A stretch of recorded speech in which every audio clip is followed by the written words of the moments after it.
ক্ষমতার দাপট, অর্থের গরম আর আইনের নীরবতায় গাজীপুরের শ্রীপুরে অসহায় এক বিধবা মা ও এতিম সন্তানের উপর নেমে এসেছে নির্মম বর্বরতা।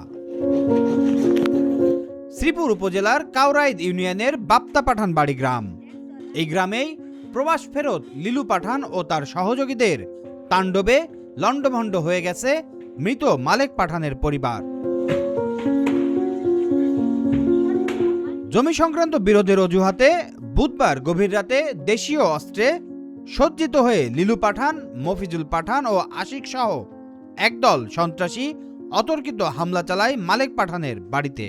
হামলাকারীরা ভেঙে গুড়িয়ে দেয় পরিবারের একমাত্র টয়লেট ও গোসলখানা, কেটে নিয়ে যায় উঠানের গাছ আর অসহায় একটি পরিবারকে ঠেলে দেয় চরম মানবিক বিপর্যয়ের মুখে। স্বামী হারানো এক বিধবা নারী আর তার চোখের সামনে সন্তানদের ভবিষ্যৎ যেন ধ্বংসের দ্বারপ্রান্তে। ভুক্তভোগীরা জানায় ১৯৯৩ সালে আত্মীয়ের কাছ থেকে বৈধভাবে জমি কিনে বসবাস শুরু করেছিলেন মালেক পাঠান, কিন্তু তার মৃত্যুর পর থেকেই ওই জমির দিকে কুদৃষ্টি পড়ে প্রভাবশালী লিলু পাঠানের। ২০-২৫ জন লুকাইয়া হাইরা হুমকি দিছে, দেহাইরা তারা এই ভাঙচুর গুলা করছে। এখন আমার স্বামী নাই, আমি স্বামী ছাড়া বিধবা, আমার ছেলে মেয়ে সবটি এতিম হয়ে গেছে গা। এতিম হয়ে গেছে, মানে আমরা কি করব? মানে এইরা আমরা সঠিক বিচার চাই। বাংছে লিলু পাঠান, মফিজুল পাঠান, আশিক। জমি বিক্রেতার ছেলে খোকন পাঠান বলেন, মালেক পাঠানের জমির সঙ্গে লিলু পাঠানের কোনো সম্পর্ক নেই, তবুও ক্ষমতার জোরে অসহায় পরিবারটিকে উচ্ছেদের ষড়যন্ত্র চলছে। আমার দুই চাচা আর চাচার বাইক নাই। আমার চাচার নাম হয়েছে, বড়জনের নাম যেটা প্রবাসে আসছে সে হয়েছে লিলু পাঠান, আর ছোটজন হয়েছে মফিজুল পাঠান, আর তার বাইকনার নাম হয়েছে আশিক। তাদের জায়গার দলিল নাই, আমাদের জায়গার দলিল আছে। হ্যাঁ, যেদিন আগে আমার 3 দিন আরো মারতে আসছিল আমার চাচা, পরে থানার মধ্যে আমি জিটি করে আসছি।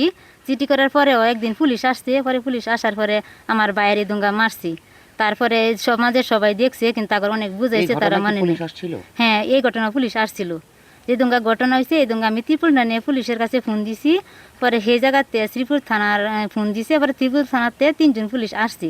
আসা সব দেখা গেছে, দেখা যাওয়ার পরে তারপরে বলছে যে আপনারা এরকম কেন করলেন। পরে ডেকে যাওয়ার পরে তারা বলছে যে তেমন আপনারা থানাতে এসে একটা মামলা দিয়েন, তারা খুব অন্যায় করছে, এগুলো করা ঠিক হয়েছে না।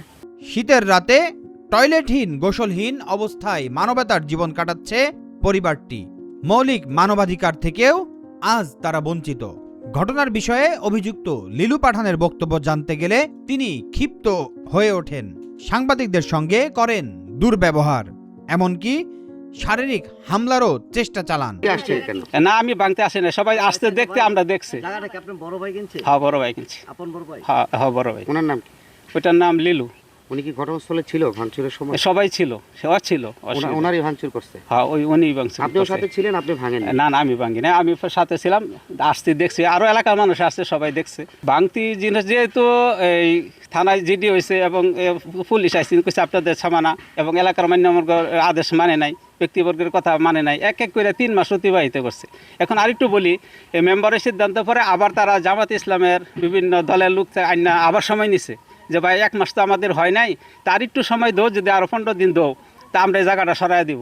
এরপরে তারা আবার আসছে, তারা বলছেন যে আপনি একটা ব্যবস্থা করে দেয়, আর যা ব্যক্তি কিনছে সেও বলছেন যে কিছু টাকা দেয় বা টয়লেটটা একটু পরিবর্তন করে, যার তার জায়গা আছে নিজস্ব এবং তার পার্শ্ববর্তীয় জায়গা আছে, তারা কিন্তু আসলে জায়গার অভাব না, তাদের যে ধ্যান ধারণা থেকে তারা এটা সরাই নেই। এখন 1 মাস 2 মাস এরপরে তারা বললো যে আমরা জিজ্ঞাসা করলো ওই ব্যক্তি যে আমার এই সামানা তো সরাই নাই, বলছে যে তারা তো জায়গা ছাড়তে রাজি না। আপনার সাথে দেখা করার জন্যই আসছি। না, আমার তো ডাকবেন যে জমির মালিক আপনারে পাই নাই, ওনার সাথে কথা বলছি।